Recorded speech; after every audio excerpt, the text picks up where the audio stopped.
एक नई वीडियो के साथ आपका स्वागत है डिफेंस टुडे में। रिव्यू मास्टर विक्रांत इस चैनल का पहले नाम था, अब ये डिफेंस टुडे हो गया है। अपनी सबसे पहली खबर की बात करेंगे तो भारत और यूके के बीच में एक स्टेटमेंट ऑफ इंटेंट पे साइन हुआ है, जो कि इलेक्ट्रिक प्रपल्सन डिजाइन करने का मसौदा है।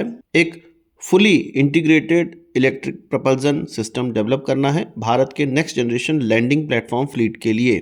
इसके लिए जीई वर्नोवा के द्वारा BHEL के साथ सहयोग भी किया गया है, और ये सहयोग इसलिए है कि maritime land based testing facility इस टेक्नोलॉजी के लिए, जो कि integrated full electric propulsion system है, इस टेक्नोलॉजी के लिए टेस्टिंग फैसिलिटी BHEL और GE वर्नोवा के द्वारा बनाया जाएगा। हम जानते हैं कि यूके के पास एक बहुत बेहतरीन टेक्नोलॉजी है, वो है इलेक्ट्रिकल प्रपल्सन की, जो कि वो अपने डिस्ट्रॉयर में, फ्रिगेट्स में और एयरक्राफ्ट कैरियर्स में भी इस्तेमाल करता है। इलेक्ट्रिकल प्रपल्सन में होता यह है कि जो बिजली जनरेट की जाती है उसके माध्यम से मोटर्स या वॉरशिप को या वेसल्स को चलने के लिए पावर दी जाती है, उसके प्रपल्सन सिस्टम को काम करवाया जाता है। जबकि जो कन्वेंशनल सिस्टम है उसमें गैस टरबाइंस लगी होती हैं और इलेक्ट्रिकल जनरेटर्स लगे होते हैं, उनके माध्यम से डायरेक्टली प्रपल्सन सिस्टम को पावर दी जाती है, या आप कह सकते हैं कि बिना बिजली में कन्वर्ट करे मैकेनिकली पावर ट्रांसमिशन किया जाता है प्रपल्सन के लिए। और इलेक्ट्रिकल प्रपल्सन में पहले जो मैकेनिकल पावर है उसको इलेक्ट्रिसिटी में कन्वर्ट किया जाता है और उसके माध्यम से फिर प्रपल्सन प्राप्त किया जाता है, मोटरों को घुमाया जाता है। हम जानते हैं कि भारत का एक प्रोग्राम है जिसमें कि 4 लैंडिंग प्लेटफॉर्म डॉक बनाने हैं भारत को, और इसका जो फाइनलाइजेशन है, डिलीवरी का गोल है, वो 2030 तक का है। इसके लिए भारत को बढ़िया प्रपल्सन सिस्टम की आवश्यकता है, और ये अब हम जी के साथ मिलकर करेंगे। यहाँ पर जो लैंडिंग प्लेटफॉर्म डॉक है वो लगभग 540 सेलर्स के लिए बनाया जा रहा है, और साथ ही साथ ये 900 ट्रूप्स को एक स्थान से दूसरे स्थान तक ले जा सके, ये भी चीज़ इसमें की जा रही है। इसमें हमारे ट्रांसपोर्ट व्हीकल्स भी जा सके, हमारे टैंक्स भी जा सकें, साथ ही साथ ये एम्फीबियस ऑपरेशन के लिए, डिजास्टर रिलीफ के लिए भी काम में आए। इस पे UAVs उड़ाए जा सकें और हेलीकॉप्टर्स भी उतारे जा सकें, ये सारी चीज़ें होंगी इसमें। तो इसके लिए अब इलेक्ट्रिकल प्रपल्सन का इस्तेमाल किया जाएगा। आपको ये खबर कैसी लगी कमेंट बॉक्स में बताइएगा। बात करते हैं GE के F404 इंजन की, जो कि HAL को बहुत समय से इंतजार था। अब HAL के ऑफिशियल्स के द्वारा, या आप कह सकते हैं CND के द्वारा, ये कंफर्म कर दिया गया है कि जो इंजन डिलीवर होने हैं भारत को, वो अब यूनाइटेड स्टेट्स में टेस्टिंग के लिए गए हुए हैं। मतलब पूरी असेंबली हो गई है इन इंजन्स की, और अब इसको टेस्टिंग में भेज दिया गया है। पहला इंजन जल्द ही भारत को मिल जाएगा, और जैसे ही ये इंजन मिलने लगेंगे, भारत का तेजस MK1A इंडियन एयरफोर्स को डिलीवर होना स्टार्ट हो जाएगा। और ये बहुत ही बेहतरीन खबर है। आपको ये कैसी लगी कमेंट बॉक्स में ज़रूर बताइएगा।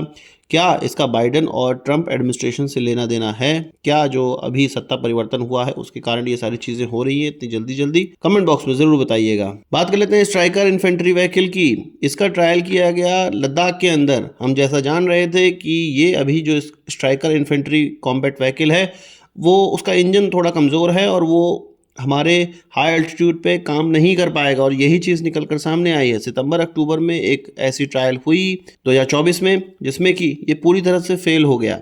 इसका जो इंजन है वो अंडर पावर्ड था, और ये ऐसे स्थानों पे जहाँ पे ऑक्सीजन कम है वहाँ पर बिल्कुल ही बेकार परफॉर्म कर रहा है। जनरल डायनेमिक्स के द्वारा इसको बनाया जाता है। उनसे ये कह दिया गया कि भैया अपना कबाड़ ले जाओ। उनके द्वारा ये कहा गया कि हम समझ रहे हैं ये कबाड़ है, पर इसमें हम 600 HP का इंजन लगाएंगे और खुद अपने वहाँ पहले इसका ट्रायल करेंगे, और तब आपके वहाँ भेजेंगे इसको ट्रायल के लिए, और तब अगर ये काबिल निकले तो आप ज़रूर खरीदिएगा। भारत से ये कहा जा रहा है। हमें पता है कि लगभग 550 से ज़्यादा इस प्रकार के इन्फेंट्री कॉम्बैट व्हीकल हमें खरीदने हैं।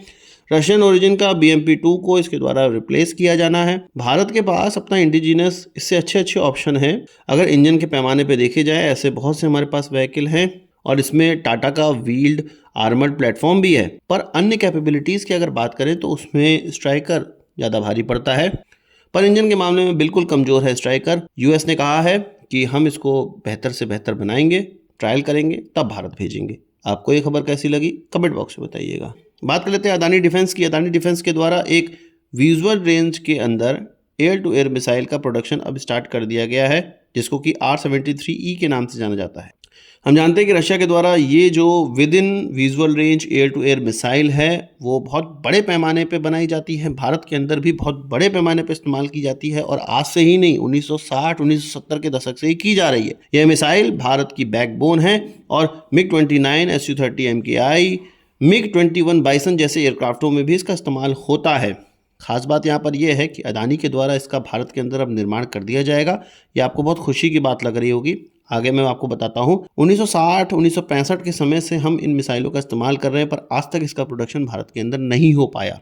क्यों नहीं हो पाया? किसी ने ट्राई नहीं किया। अगर ट्राई भी किया होगा तो रशिया ने हमें इस तरह की चीज़ें दी नहीं कि भाई तुम बना लो। अब जब ये एकदम कबाड़ तरह की हो गई है तब हमें दे रहे हैं। इससे बेहतर पाइथन 5 मिसाइल है जिसका कि भारत में निर्माण हो सकता है, और इसके अलावा अन्य मिसाइलें भी हैं जिनका कि भारत में निर्माण हो सकता है। पर हम अब ये जो R-73 है, इसको कि राया नाम दे दिया गया है, उसका निर्माण करके खुश होंगे। अदानी डिफेंस को एक काम मिल गया। पर मैं आपको यहाँ पे बता दूं कि ये भारत का दुर्भाग्य है कि इतनी बेसिक मिसाइल भी भारत के अंदर आज तक नहीं बन पा रही थी, और इससे बहुत खुश होने की आवश्यकता नहीं है। ये एक तरह से आप कह सकते हैं कि मुझे लगता है इसका इस्तेमाल उसी तरह से किया जाएगा जैसे कि इजराइल अदानी डिफेंस का इस्तेमाल कर रहा है ड्रोन्स को किसी थर्ड देश में बेचने के लिए, और भारत के अंदर भी कुछ संख्या में बेचने के लिए। उसी तरह रशिया भी इन मिसाइलों को किसी दूसरे देश को बेचने के लिए भारत के अंदर प्रोड्यूस करेगा। हम जानते हैं कि रशिया पे सैंक्शंस तो लगे हुए हैं, तो मैं भी इसीलिए अदानी को ये चीज़ें दी गई हैं कि भैया तुम भारत के अंदर बनाओ और उसको हम बेच पाएंगे। आपका इस पर क्या कहना है कमेंट बॉक्स में बताइएगा। बात कर लेते हैं पाकिस्तान की। तो पाकिस्तान को यूएस के उस बयान से, ट्रंप के उस बयान से काफ़ी प्रॉब्लम हो गई है जिसमें कि F-35 वो भारत को देने की बात कर रहे हैं, उसके लिए रास्ता प्रशस्त करने की बात कर रहे हैं। हमारे प्रधानमंत्री और ट्रंप के जो जॉइंट प्रेस कॉन्फ्रेंस थी उसमें ये भी कहा गया कि पाकिस्तान अपनी ज़मीन का इस्तेमाल टेररिज्म फैलाने के लिए ना करे। भारत के अंदर इस तरह की कोई चीज़ नहीं होनी चाहिए। इस पर पाकिस्तान बड़ा तिलमिलाया हुआ है। उसका कहना है कि यूएस का ये डबल स्टैंडर्ड है। भारत को वो जो नए नए हथियार देने की बात कर रहा है, इस क्षेत्र में हथियारों का इम्बैलेंस क्रिएट कर रहा है। साथ ही साथ वो ये कह रहा है कि पाकिस्तान टेररिज्म फैलाता है, पाकिस्तान की ज़मीन का टेररिज्म में इस्तेमाल होता है। तो ये गलत बात है। भारत भी तो टेररिज्म फैला रहा है, भारत भी तो हमारे देशों में टारगेट किलिंग कर रहा है। साथ ही साथ अपने देश में देख नहीं रहा है मुसलमानों के खिलाफ कितना ज़्यादा अत्याचार किया जा रहा है। ये सारी चीज़ पाकिस्तान की तरफ से कही गई, उनकी फॉरेन ऑफिस की तरफ से कही गई। साफ बात दिख रहा है कि पाकिस्तान तिलमिलाया हुआ है। और जहां बाइडेन एडमिनिस्ट्रेशन के द्वारा पाकिस्तान को F-16 के लिए हथियार के मसौदे को पास किया जा रहा था, वहीं अब ट्रंप के द्वारा पाकिस्तान की खबर ली जा रही है। वैसे तो अमेरिका पाकिस्तान को अपने पिल्ले की तरह पाला रहता है और जब भी किसी को कटवाना होता है तो आगे भेज देता है। पर अभी फिलहाल में जो पिक्चर में दिख रहा है उसमें पाकिस्तान को थोड़ा टाइट किया जा रहा है अमेरिका की तरफ से। हो ना हो ये भारत को हथियार बेचने के लिए इस तरह की चीज़ें वो कर रहे हो, पर कोई बात नहीं। भारत के अंदर टेररिज्म खत्म होना चाहिए और क्रॉस बॉर्डर टेररिज्म तो बिल्कुल ही खत्म होना चाहिए। इसके लिए भारत को एड़ी चोटी का जोर लगाना पड़ेगा, डिप्लोमेसी दिखानी पड़ेगी। कुछ हथियार हमें खरीदने पड़ जाएं तो कोई बात नहीं, पर पाकिस्तान को उसकी औकात दिखाना बहुत ज़्यादा आवश्यक है। आपका इस पर क्या कहना है कमेंट बॉक्स में बताइएगा। तो आज की इस वीडियो के लिए बस इतना ही। आशा करता हूँ कि वीडियो पसंद आएगा। अब इसको एक बड़ा आंसर जरूर देंगे। इस वीडियो से संबंधित सवाल सुझाव हो कमेंट बॉक्स में जरूर लाइएगा, और यदि आपने हमारा चैनल सब्सक्राइब नहीं किया उसे भी कर लीजिए, क्योंकि हम इस प्रकार की वीडियो लाते रहते हैं। नमस्कार, थैंक यू, जय हिंद।